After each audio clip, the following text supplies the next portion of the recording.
Welcome everyone to the Holy Sparks podcast. Saul K here, super excited and grateful again to have a very, very special guest this evening. And without further ado, let me go ahead and introduce and edify the man properly.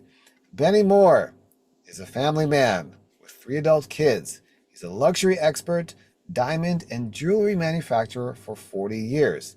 He's an alternative banker, chairman of the International Affairs of the Lincoln Club, international ambassador for the Pacific Club, board member of Backhouse Dancing Company, geopolitical expert, world traveler. He likes to race, cars, dance, and more. He's devoted to help the local community. Benny, welcome to the Holy Sparks podcast. Thank you, Saul. Actually, the adding of the car was because I just got my new car earlier this morning. I wasn't assuming. Maybe you were a runner and I didn't, or horses or something, but from what I know of you, it was cars. Okay. You're right. Benny, thank you so much for making some time for us this evening. I'm really excited to hear your perspective and talk about the project that you're working on. But before we get into that, talk a little bit about growing up in Israel so people can get to know you a bit. Well, growing up in Israel is a totally different era than what we all used to know right now. I mean, we grew up where simplicity was more than anything, being unified, brought up as how you can help community, society, all of that stuff. My family is very rooted in Israel from 1860 all the way till now. My grandfather built the synagogue in 1903 in Jerusalem, still stands still. It's 121 years old. So we are pretty much all over the place. My father was from pretty much, except from the generation who built Israel, was a settler, working agriculture, in construction, in farming, everything that the pioneering back in the days used to do. So we brought up with a lot of values that I try to insert in my kids. If you work hard, you'll be successful. Long story short, growing up, it was a different time. Israel was a small country prior to the 6 Days War. We were a tiny bit dot on a map. And we were the underdog, the David against the Goliath. War of 1967, like our friend and first Prime Minister, David Ben-Gurion, said, this is going to be a cry for generation. If we are not going to give back those territories, we are going to be complicating our life down the line. A mission that was said and was right, because what had happened, Israel became to be when it's now a ruler, an occupier, or whatever you want to call it, of 3.5 million Arabs or more that lives within the West Bank and Gaza Strip. It could be even more than that. Nobody knows the right numbers. But one thing I know is that what my wish for this country is to be in some sort of, if it's not real peace, at least in a place that will be comfortable to live in. So when I was brought up, the goal was more to be a survivor. All Israelis living like survivors because they don't know what will happen the next day. Like in recent days right now, everybody in Israel, I spoke to a few people this morning, wow, when is the attack from Iran is going to come?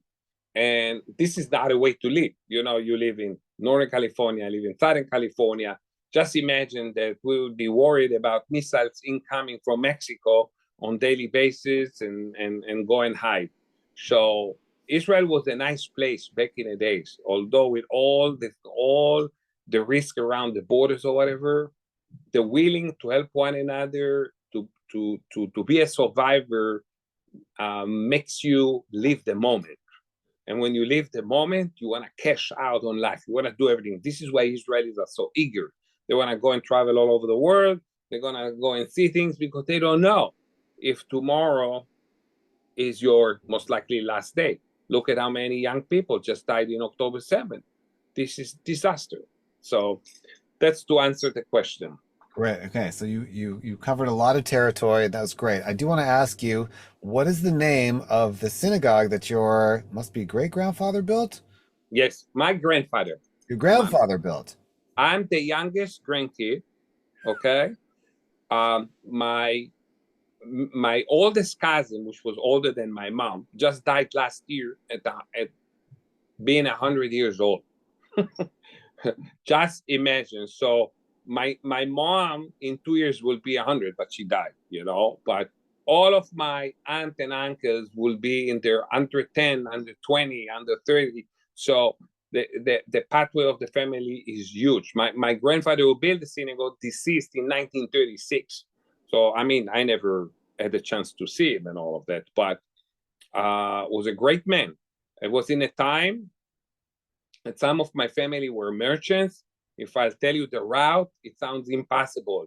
Just imagine you go from Jerusalem to Tiberias, which all you go on donkeys or mules or camels. Back in the days, the right way.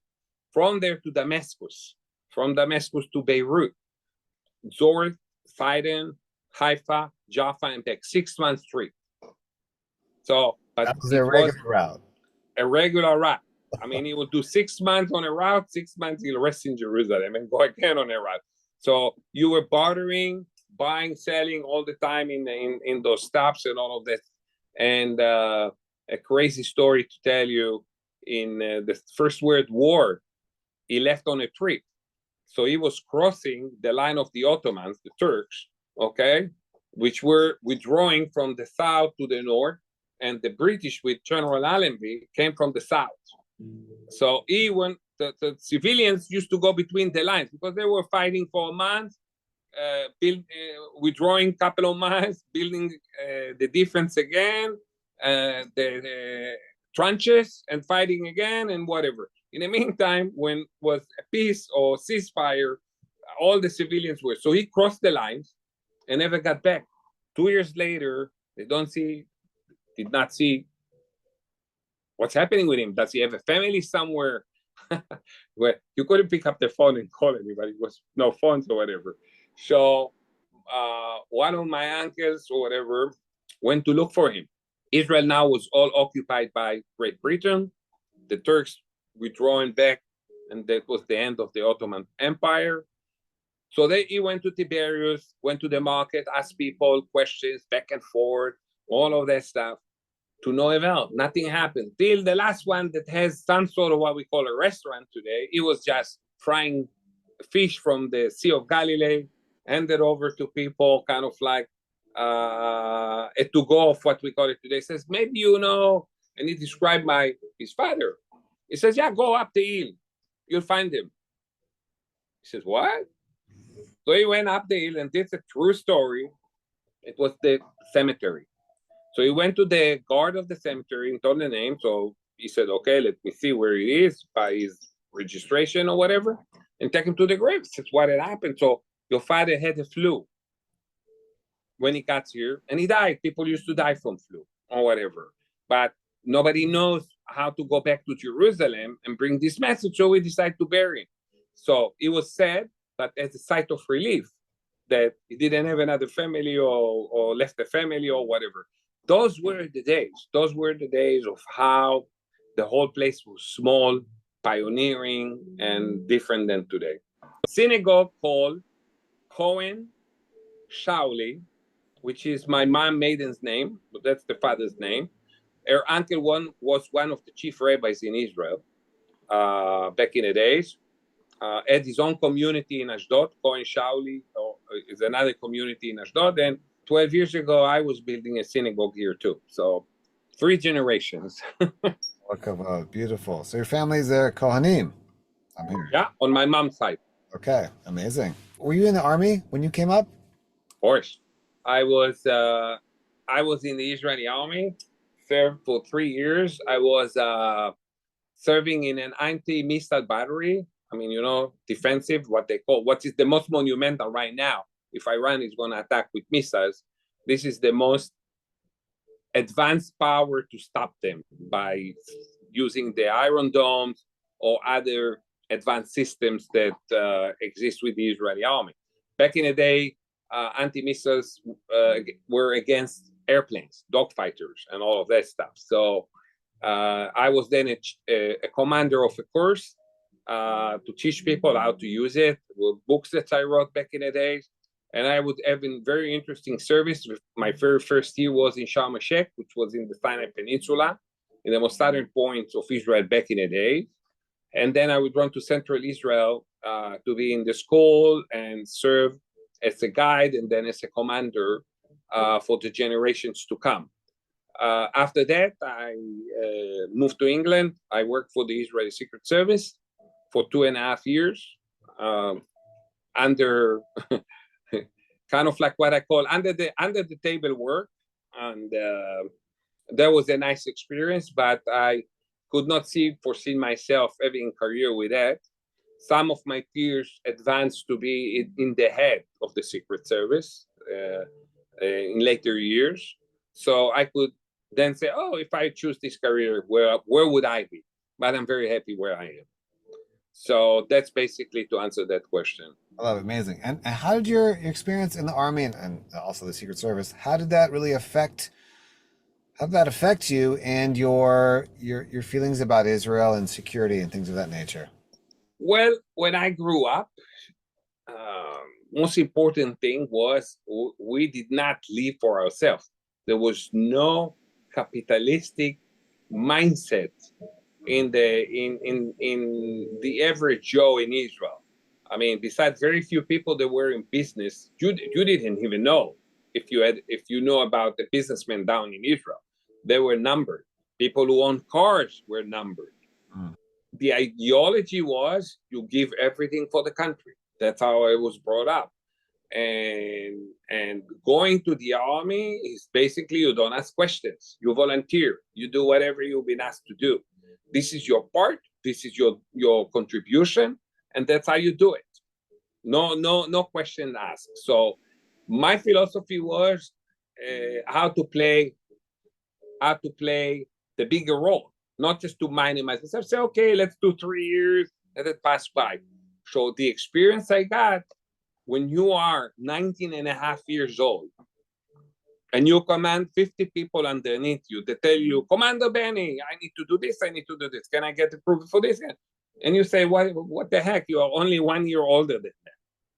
But that boosts my responsibility, my view in a very expanded way to places that I never had before. I just read this book called The Genius of Israel. It's a newish book that came out, and it's about this culture of leadership that is created where the young people are leading the younger people, right? And how empowering that is for whether it's a teen organization, you know, in the army. Like you said, you're only a year older than the people that you're commanding, but that you all of a sudden, wait, I'm a leader. Okay, I have to take responsibility. I actually have a niece that just entered the IDF like 3 days ago. So, and she's already very advanced. She's like an adult. She's so independent, but it's amazing how it grows them as human beings. What about your life Jewishly growing up? Obviously, I mean, your grandfather created a shul, very connected. Would you consider yourself a lot of Israelis that I know? They call themselves secular Israelis, which is a very funny concept to me. But talk about that, how it was in your family. Well, in my family, my dad was religious till he was 17 years old. He used to some tefillin every day, and all of that, pray every day. But once he changed his life, and the new Israeli, I mean, prior even to establishment of Israel, the new Hebrew people were with people that says, hey, with religion, we are not going to go anywhere. If we want to fight and then establish a country, we need to be pioneering other things. Let's be a part of this buildup of this country. I mean, paving roads. Israel was nothing. It was a deserted place. I mean, when my family came to Israel, there were all the Jewish population in Israel were less than 1,000 people. You know, so it's crazy. And then in the late 1800s, 4,000 to 6,000 people. People think, oh my God. Then the massive wave of immigration started bringing people, and what those people wanted to do They wanted to create a new control, blend up, and create like US, like bunch of immigrants coming from all over and bringing their effect. But the notion was, we do not respect religious people, but we need to build this place in order to be able to defend ourselves. And the lesson of the Holocaust, okay, and people, we are not gonna die like sheep, correct? If somebody will shoot us, we say, please come, be my guest, just kill me. We'll fight. And that put a new generation of people that put the tradition or religious in the Orthodox aspect. That's both of my parents came from. So my mom was influenced by my father. And then when she married him, she became to be secular. But we had a kosher house, super kosher house. Actually, because of my mom who lived with us in later stages, my house today is super kosher too. And more than that, what had happened was we were traditional, celebrating holidays, but not going religiously to synagogue. Because here in a U.S. community, the shul is a hub for community. The praying there is a part of it.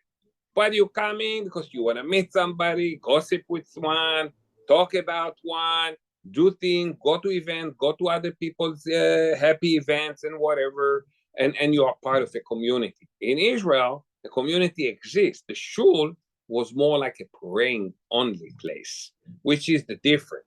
No. So if you wanted to pray, you would go to shul. If you don't, you don't. But you have the choice.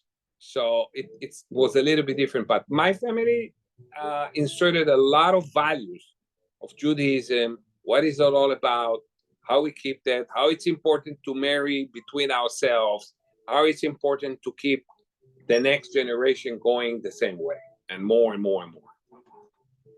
I love it. You know, my family was one of the first 40 families to Tel Aviv. There's that big plaque there. My great great grandfather, Dov Ber Sosmanovich and Tob. And I recently just found that out for the first time. So it's amazing.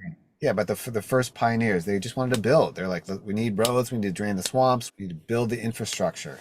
So thank you so much for that. That's great. Okay, so now I want to talk about the project that you're working on with Dr. Edna Foa and Nati Laor. It's from the University of Tel Aviv, Professor Nati Laor. Okay, great. So talk a little about this project so we can get to know.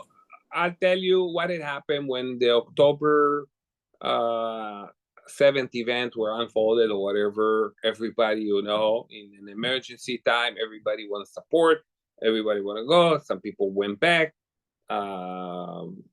tried to do things like going back to the army, whatever, donate and all of that stuff. So people, all the communities, I'm sure in your area, like in our area, start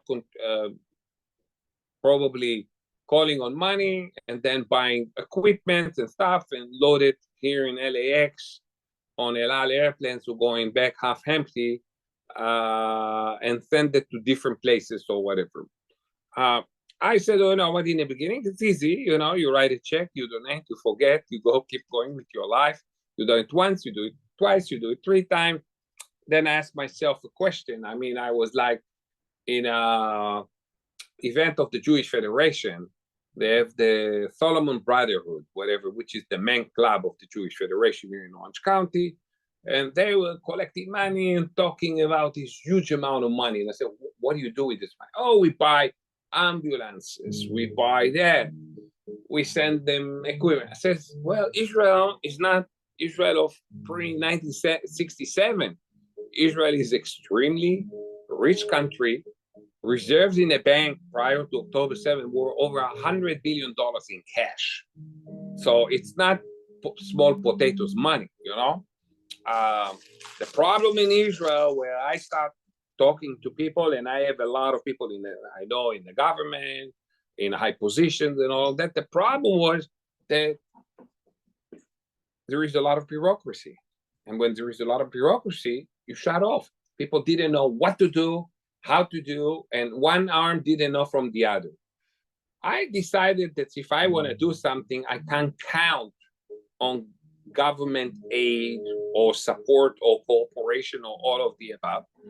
And I said, why would I use my stature here in order to create something else, and I wanted to know what is something else. So I start making phone calls to all kind of influential people in Israel, and I says, what is really the need? You don't need me to send you baskets of food or whatever. That's not the issue. The issue is what can I have? And then I said, and then they start talking about trauma. And then they started talking about post-trauma, which we all know in general what is trauma and what is post-trauma. Uh, and the sense of urgency was that when I learned that people who are in trauma 30 days later from the event that occurred are moving to the second stage of the post-trauma. And the post-trauma is like a syndrome that basically sometimes can have several personalities in you, and your mind, your brain trying to deny what had happened, and you start living a life that's forgetting the sequence of events. But that's not healthy. You need to deal with it. You need to open it up, cover the wound, and go on. So who does it? Psychologists. Apparently, with all what is happening in Israel, for all the years, because the October 7th is not the first time, those settlements around Gaza Strip were attacked over the last 20 years by Hamas. What had happened was that Israel never put enough resources to deal with the mental issues of the people who live around this area, whether they are kids, adults, elderlies, and so forth. And the damage is huge because, according to Professor Nati Laor, one of my discussions with him a couple of months ago, early in the year, he said, there are probably 15% of the Israeli population, you're talking about 1.5 million people, that are now in post-trauma. How do we deal with it? Who is financing? No. So I said, okay, how many? I mean, it's endless amount. It's hundreds of millions to find money to do the whole thing. But then we decided to do something clever. Dr. Foa said, if you guys will raise the money, I will volunteer my time. And as a result, what we'll do, we will turn to regular psychologists that have zero understanding in trauma and post-trauma and PSTD, and we can convert them in 5 days courses to be therapists for post-trauma. How beautiful, it's not that you have to go to school for the next 4 years. You're already a psychologist, but now let's give you the specialty. So we decided to pay for it and raise money for it. And I'm happy to tell you that a week ago or 10 days ago, the first course started. We have another one next month and probably another one. So we already committed for fourth round that will bring probably 100 therapists to be qualified and then recognized by the government, and therefore can be sent to places of need. Amazing. And how long does it take these people to get trained? 5 days. It's a week course because you are talking to somebody that understands the language, but you have to teach him the system and give him the ABC of trauma and post-trauma, give him the tools, and then you send him on his way. That's amazing. It's for me and you, it's probably going to be Chinese, but for those people who understand the terminology behind it, it's endless. Okay, and how many, if you can estimate, how many therapists are there in Israel that you think would even be open to in post-trauma? Yeah. It's amazing. I know, according to Nati Laor, if I understood correctly, it's less than a few hundred. Okay, but my question is, how many therapists are there that you think would be open to being trained to do this work? Many, because if I'm a psychologist and I don't know what to do, but I know I can contribute, and I will add to this type of expertise to my array of skills, it's endless. Then you know what, they can use it maybe, and the training costs them nothing because we are financing the training. And those are adult people. Those are not kids or whatever that we say, okay, let's convert you to do something else. Those are experts in their own arena, but now they're getting an added facet in order to contribute. Then what?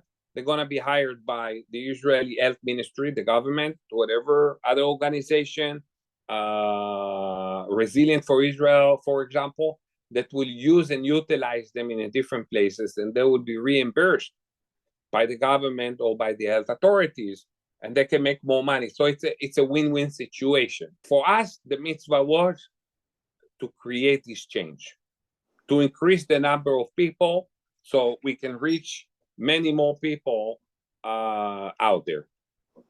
I think it's amazing. It's amazing work. And I actually have friends that are therapists and trauma therapists in Israel. And they're like, I need to clone myself. So now, how can people help you? We'll have some links below. What is it that the organization needs to grow and do more of the work The that organization needs basically donations. But what we need is more money. And the more we get, the more people we can train and the more people we can help. We did already a couple of private events with 30, 40 people each time that we call people on daily basis, and increasing the cycle. The one problem that we have is that the situation in the Middle East, and especially and what is happening in the Israel positioning in the world, sway people from the support. The sympathy that Israel got in the early stages has evaporated, and the reason is very obvious. The reason is we technically not perceived from the good side of the map.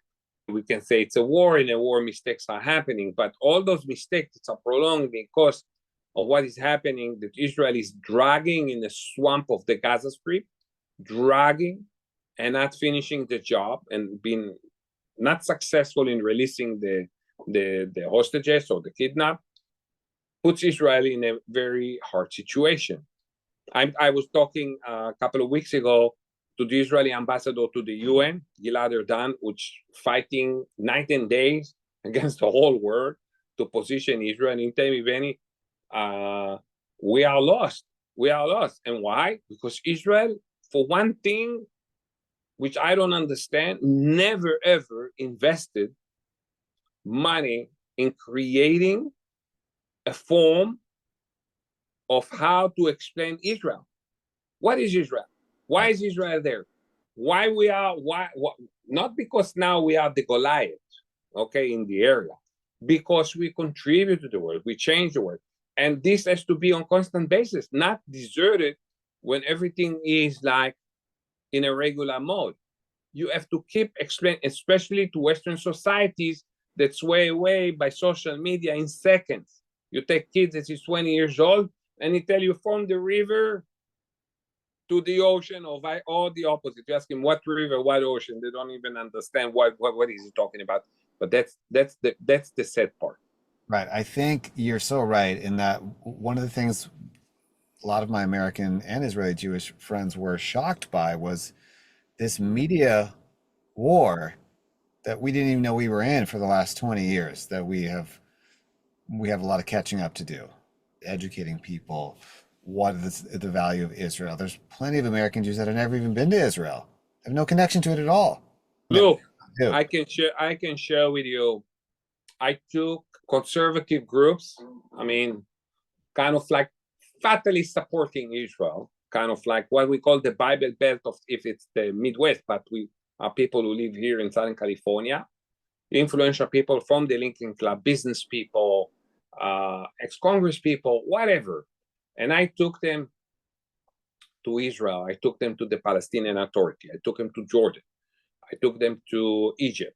They met with officials from the governments in all of those places. Been to the royal court in Jordan. Been to the Muqta, the headquarters of the Palestinian Authority. Spoke to ministers. Spoke to two former prime minister of Israel, minister from the current government, ministers in Egypt. And all of a sudden they tell me there is no way to compare the presence of Israel after we've been to 4 different places, because I wanted you to see everything, see it from both aspects, see a debate between a Palestinian figure to an Israeli figure. Teaches you to understand that the place of Israel in the Middle East is a game changer if you know how to positively refuel it. And that's the problem is that the prosperity of Israel nowadays, when you are a kid, 15, 16 years old in the West Bank or in Gaza, and you have a smartphone and you have connection to the internet, and you see, forget dreaming about going to America. I'm saying, look at what is happening across the fence where they now just invaded like 6 months ago. What do you see? You see this life, these beautiful amenities, all of that stuff. And this is not really Israel. Israel is in central Israel. You can see 100 times more. It's jealousy. It creates animosity. It creates rejection. Why them, yes, and we are not? Why we are condensed in this territory? So there are a lot of questions. I'm not here trying to speak about the Palestinian side, but I'm trying to tell you is that the approach that we have is not doing its work, and we don't know how to explain Israel regardless, and we pay a price right now because you don't want Israel to be extorted from the international community and get banned, like if you remember South Africa was in the apartheid days, and so forth. And that was not long time ago. Or other places that are condemned left and right. I don't want to be in the same situation that Israel will be mentioned like Russia, for example, or like Iran or whatever, or like any other totalitarian thing. So if there is a change needed, yes, there is a change is needed. Is Israel capable to do the change? As it looks and sounds right now, you don't see who is rising to kind of like say, I'm the next leader. I will take it on my shoulders to change things around. The leadership, regardless, all over the world, it's not only in Israel, is lacking. It's what used to be leaders, people who dare to do things, they don't exist anymore, unfortunately. It's become to be a commodity. All those politicians are technocrats. They are people who know how to move the thumb like robots, get their position. The politics is more important than the aim and the goal of the country. And we see it here. I'm being in a Congress here. I'm meeting with Congress people, senators. I can see the interest. Okay, you've covered a lot of territory with that last response. We were speaking the other day, and you brought up a very interesting way to frame the larger picture of everything that's happening right now, which I have not heard anyone bring that in a specific way. So if you recall, we were talking about kind of the meta forces at work behind what's happening on the ground. I think it'd be fascinating for our audience to hear that. Sure. Well, in a nutshell, the word that is now going to be used to explain this whole thing is business. It's all about money.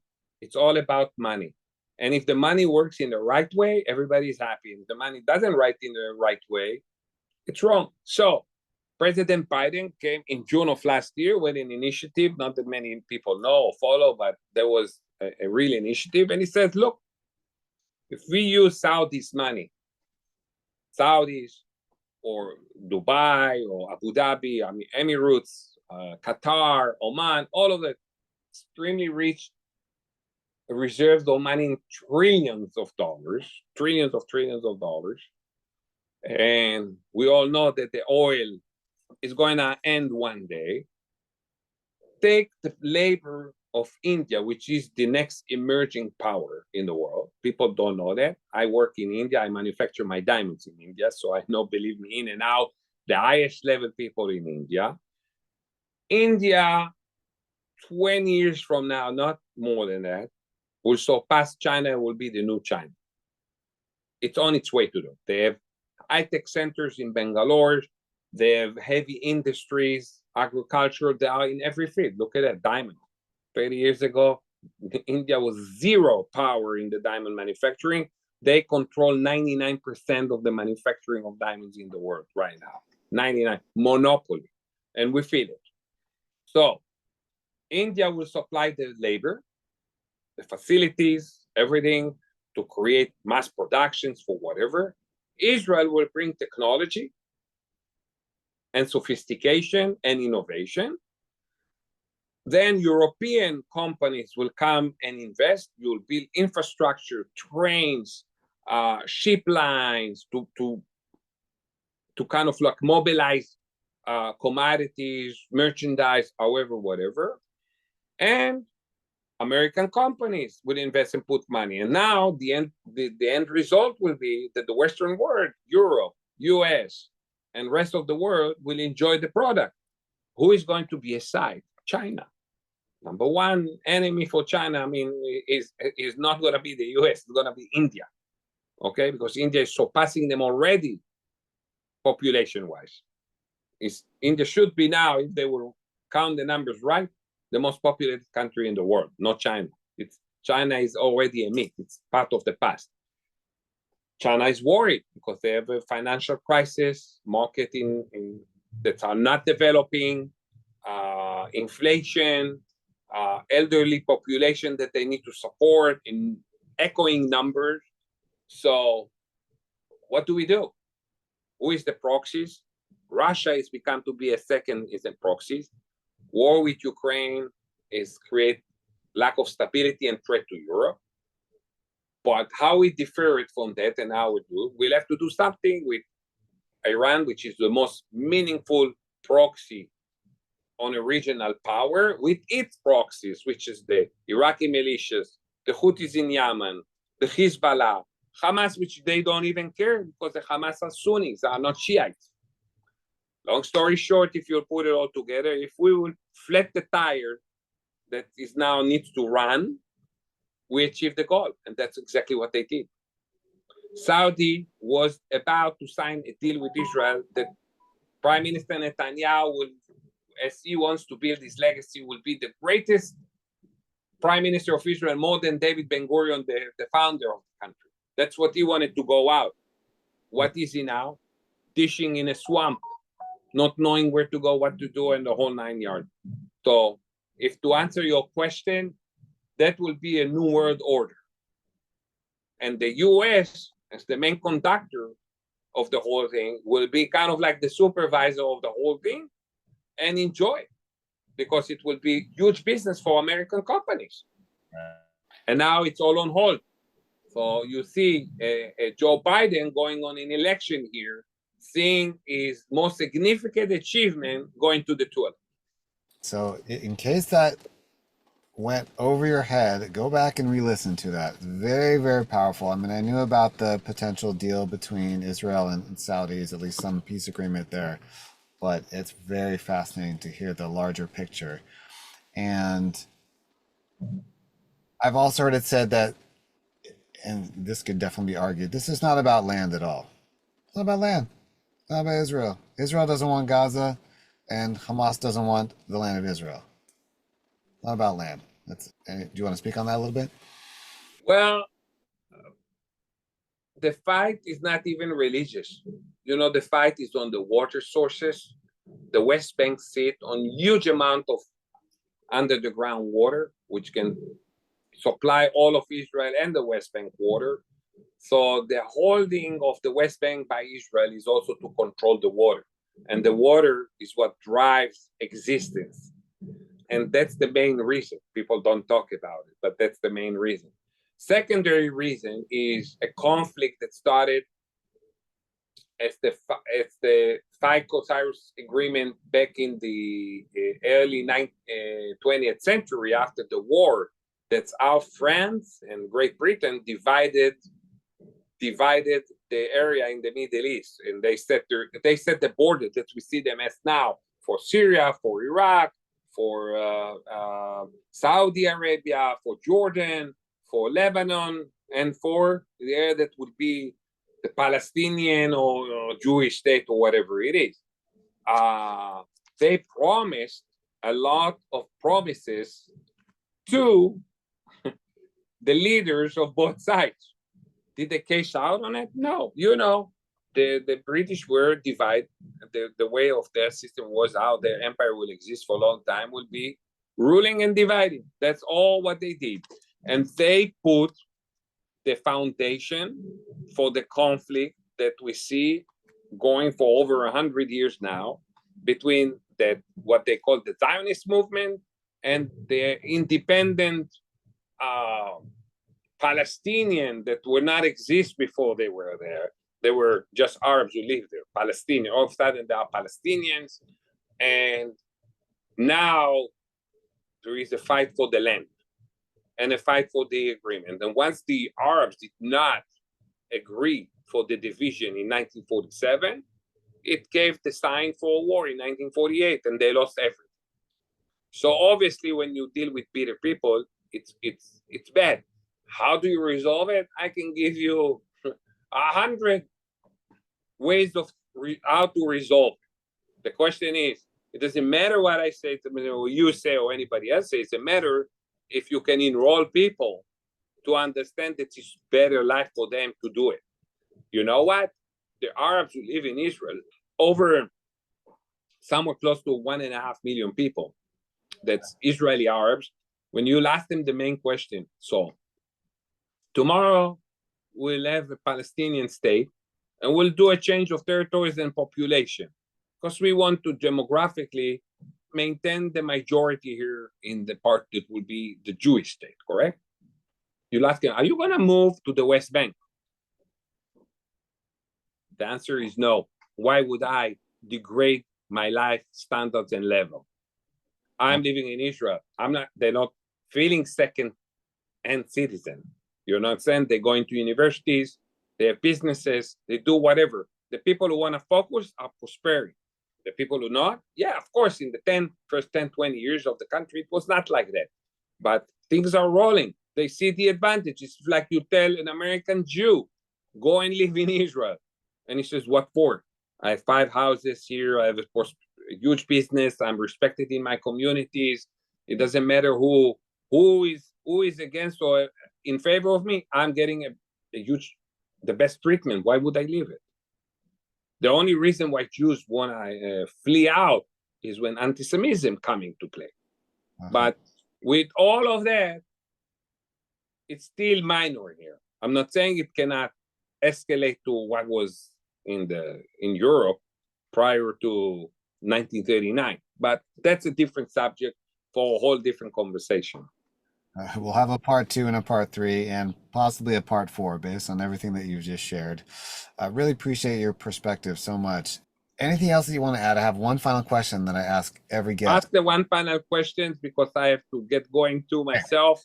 I'm more than happy, and then we'll schedule some more time, and I would love to share more, by the way, and I would like to extend to you, I'm trying to bring a forum of the highest intelligence people in Israel. 2 of them were the national advisor to Netanyahu, generals in the Israeli army, like the same job that we have here for Jake Sullivan in the Biden administration. And they're going to come and give 3 or 4 seminars. That's what I'm working here in Southern California.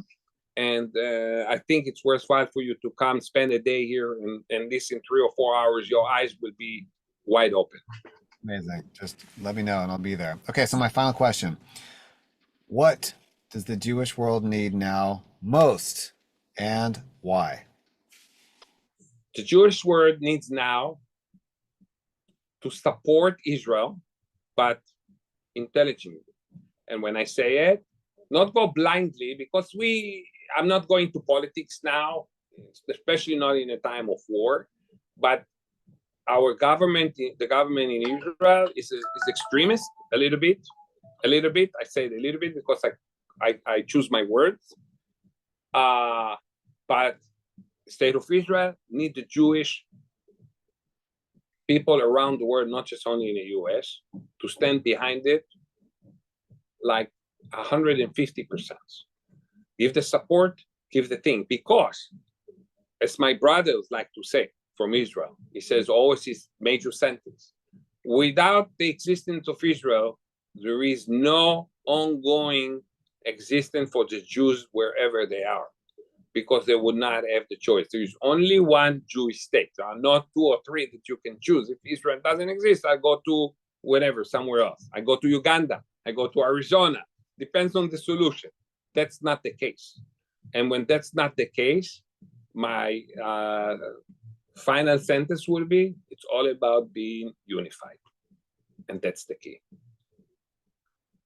Ach, dude, my brother, I totally agree 100%. And Benny, I want to thank you so much for your time. And I always want to end with a blessing that Hashem should bless you in all the work that you do, the outreach, both taking people to Israel, connecting with people in the organizations, and specifically the work that you're doing with post-trauma therapists in Israel. It's so needed. And I appreciate everything that you do in front of and behind the scenes. So thank you so much for your time. And we look forward to seeing you on another episode very soon. With pleasure. Thank you, Saul, and have a great night.